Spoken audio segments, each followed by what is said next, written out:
madaxweynuhu hadda waa fiicanta horena waa kuu sheegay hadda libaaxaad waxbaa diidi kartaa madaxweynuhu bisad ha noqon anaa soo arkay meeshaas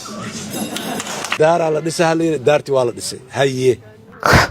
waxaan u fahmay dadka yaan laga waalin imtixaan yaro multiple choice ha loo dhiibay imtixaan subjective oo dadka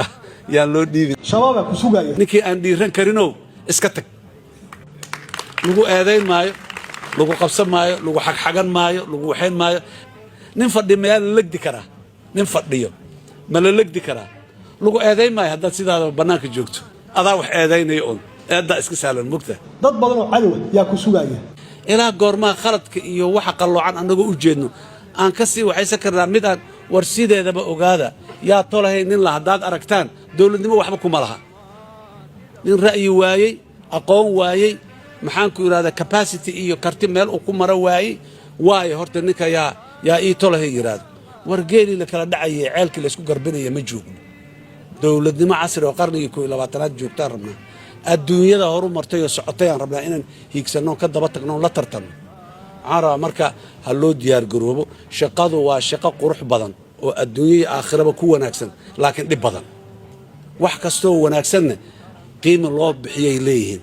canaan iyo qabqabsi iyo aad iyo waxaan haddaa ka cararno meeshaan joogaynaa soomaalidana hore uga maamaaday bartiis yaqaan bari uma kororto waa waxa hadda 25 sano aan maxaa u dhaqaaqi laanahay marka hadda dhaqaaqi maagnayna lugaha la isaga dhagan yahay waa cabsi wax kale Soomaaliya inay qurxanaatay horu marto oo ay horu u socoto qof walba Soomaaliya waa jecel yahay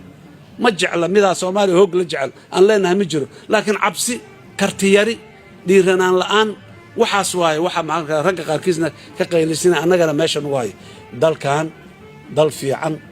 wax kasto dal fiican oo lahaan lahay leh wax kasto dal oo ku hormari kara leh wax kasto ummad ay karaamo ku yeelan lahayd lahaana annaga baa meesha ku hayno ku celinayno maya xaggay ka dhacday reer hebel caroonayo koox hebel caroonayso ama sida lagu yiraa ama lagu eedeeyaa ama lagu waxeeyaa bas waaye waxaan meesha u fadhino markaas ama marka qaarkood waa isu su'aalay war adiga adduunyada waaba aragtaa waxa dawlad waxa jeclaan ma baahis aakhirada say u taala marmarad isu su'aalay xataa laana dulmi aad u jeedid iyo qalloocnaan aad u jeedidaad indhaha ka qarsanaya isleedaa ya naga daa war waana soo kartay mugaan ka qarsamayno waa soconaynaa ha loo diyaar garoobo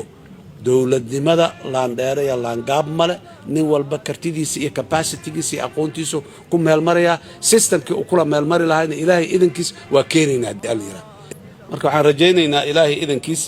in dalka meesha aan ka dhaqaajino for the sake of Somalia